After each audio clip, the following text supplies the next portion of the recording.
This is the story of how one man went from global laughingstock to become a national hero.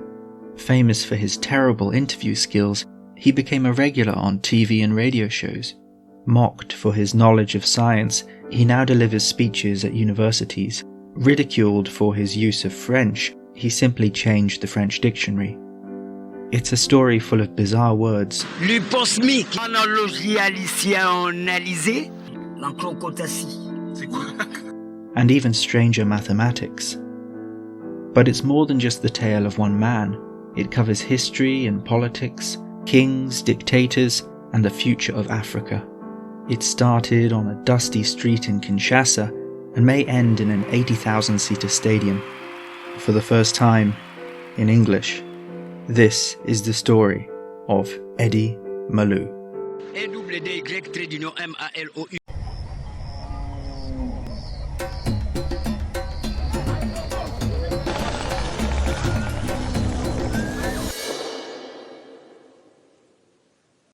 It was a warm day in bustling Kinshasa in 2013, and a tired journalist was trying to do some quick street interviews about roller skating.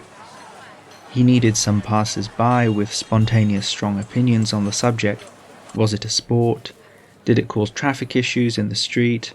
Everyday, ordinary questions. Walking towards him, he spotted what looked like the perfect candidate. A slightly older man, fairly well dressed, a determined walk, a gaunt face, a spark in his eyes. Someone likely to come up with a strong opinion on the spot. He would soon discover how true that was. After agreeing to the interview, with the camera now rolling, the man suddenly started speaking what seemed like nonsense. "The name of my father is the name of the father of the scholar of the Republic, Eddy Malou." This was strange, but perhaps there was some kind of misunderstanding. The journalist asked his first standard question, "What's your name?" Now the man seemed surprised. He repeated himself, "Eddy Malou, the first scholar of the entire Democratic Republic of Congo, Eddy Malou, E-D-D-Y-M-A-L-O-U." But he didn't stop with his name. That is to say, it means to put pressure on the university. It means the value of knowledge, people who know lots of things, to crystallize, to impose, to intend this in the whole of the Democratic Republic of Congo in order for us to be able to have the Congo lexicomatization of market laws specific to the Congolese. The journalist had held the microphone towards Eddy, assuming at some point everything he was saying would somehow make sense, but it didn't. He rushed on to the next question, to try and ground an interview quickly going off the rails. "Mr. Eddy," he said, "we're talking about a sports subject. Do you know roller skates?" "Yes, it's clear," Eddy replied, but the journalist's relief soon turned to confusion. "When we discuss all these viewpoints, it's the activism to what we call the sports dynamic. It's a problem of GTO, the general theory of organizations. How can we manage to rise to the challenge? Because, for example, Brazil, regarding these vegetarians, vegetalism, we have the same climatology as Brazil." The journalist tried to restart from the beginning with the most basic question he could think of. "Do you know what roller skating is?" he asked. Eddy was certain. "Roller skating alludes to computerizing the dynamicial senses towards humanism." "You're welcome," he proudly concluded. Ever the professional, the journalist thanked him and ended the interview. The last thing heard on tape is a hesitant yes from Eddy, who seemed to have a lot more to say. The bizarre interview never made the cut, but was later leaked on the internet in a video called "Giggles in the Streets of Kinshasa." A later re-upload attracted over 8 million views. The French-speaking internet had decided Eddy was funny. The comment section is full of questions and imagined answers. Others suggested perhaps Eddy had been born in a parallel universe and accidentally slipped through 7 dimensions into our own. A parody Facebook page was created showing Eddy photoshopped among famous scientists, on game shows, or just wearing silly costumes. Someone imagined he wrote a book for dummies about his theory. More on books later. Eddy even received his own page on the English-speaking Know Your Meme website. It looked like another case of 5 minutes of infamy. Perhaps if he could stomach the embarrassment, he would do an I was a meme video in 10 years' time.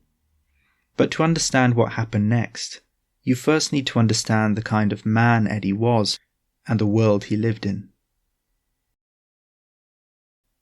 Eddy Malou Nsimba Abugaza Mukulumpa was born in Boma in 1954, a port town on the massive Congo River. Ships from the ocean can sail up the deep river to dock at Boma, and Eddy would have grown up seeing vessels from all over the world. His family came from Shela, a town deep in the northeast interior, which used to connect to Boma by a small railway. Eddy would have grown up speaking at least 3 languages. In 1954, the Congo was still a Belgian colony, an enormous, sprawling territory, only loosely administered by the colonial government and founded on an extractive economy. The Belgian colonial government recognized that some African subjects had the potential to become citizens. They could be educated, taught French, dress in European clothes, and be evolved. The evolved ones, évolués, were a growing urban middle class by the 1950s. Eddy's father may have had a technical or administrative role in the army, possibly as a military engineer, fitting Eddy into the world of the évolués. In 1960, Congo was granted its independence from Belgium, but things soon fell apart. Warring factions and foreign intervention left the nation in chaos. At 11 years of age, Eddy would have seen the dictator Joseph Désiré Mobutu seize power. Mobutu brought some kind of stability, but at a cost. His philosophy, Mobutism, argued Africans needed a single prophet-like leader, himself. His campaign of authenticity promised to destroy the last vestiges of colonialism. Suits were banned, and a new piece of clothing, the abacost, a made-up word, was introduced. By the 1970s, Eddy had completed his high school diploma in Kinshasa. I have not found any proof Eddy went to university. Entrance was very competitive. As Mobutu's reign came to an end, there was a countercultural revival. Headed by the musician Papa Wemba, La Sap, stylish dressing and confident self-presentation, exploded on the scene. It drew on the évolué culture of the colonial period, but with a modern twist. Whilst government corruption and mismanagement continued, the Congo would become a global giant in the African music industry. Whilst this was going on, Eddy was quietly educating himself. Having moved to the capital city, Kinshasa, for work, he began spending his free time outside universities. He helped new students with their maths and geography homework, debated everything, and having reached a certain age, began calling himself a learned scholar or wise man. In 2013, rushing back home from a particularly heated debate that covered everything from global economics to climatology, he suddenly found himself in a TV interview. Throwing around flamboyant ideas, stylishly playing with words and connecting disciplines, Eddy took his chance and presented himself to the world as an intellectual sapeur, confident, outrageous, and sophisticated. And although it seemed to have backfired, it wasn't long before people started wondering what in the world Eddy had actually been on about. The first Congolese journalists who went looking for Eddy found him as strange as he had appeared in the infamous Rollerskating Interview. The difference was they gave him more time and tried to engage with what he was saying. Eddy is famous for the word Congo lexicomatization. This encompasses the idea that Congolese people need to develop and create solutions specific to their culture and environment in order for the country to economically develop.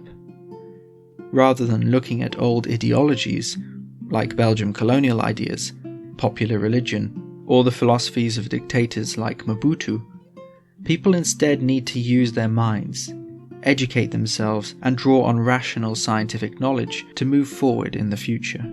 The key ideas of Eddy's theory can be grouped under 4 key points. Integration.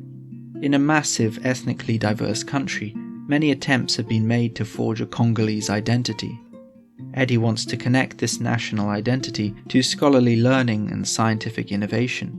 To do this requires Congo unitarationality, developing a shared worldview between Congolese scientists, artisans, and the working classes. Prioritize the scientific. But there's no doubt where real power should lie. The rational scientific perspective is what should guide people forwards. To be properly evolved and évoluer, you must evaluate. Eddy's ambitions have led him to adopt the playful title, The Scientific Dictator. The problem of popular culture. The problem is contemporary culture does not value science and learning. There are too many prophets. People are sold pipe dreams by football, music, and religious leaders. They see rich pastors, athletes, and rappers and think these things will help them escape a life of poverty. But these things are dead ends, which will not economically develop the country. Movement forwards. Instead, people need to focus on self-development and education. Movement forwards is vital, otherwise we regress. A nation full of people moving forwards, self-developing in their own life, is a nation which, on a grand scale, is progressing and developing. So let's take Eddy's advice and evaluate his philosophy. There are some clear positives. Eddy addresses structural issues while giving people room for agency. He's not lost in a mire of post-colonial depression. Put simply, he recognizes there are big problems, but says by your daily choices, you can help solve them, a message he shares with other popular figures. His critique of Congolese popular culture is interesting. It aligns well with Paul Gifford, a professor of religion who has argued African prosperity gospel Christianity has given people a false idea of what modernity and development look like, locking Africans in a life of poverty whilst they give excess income to religious leaders. But there are also some issues. Will the triumph of the scientific solve all Africa's problems? Didn't the West adopt a similar reductive mindset in the past, which led to terrible disaster? And what do we mean by science after all?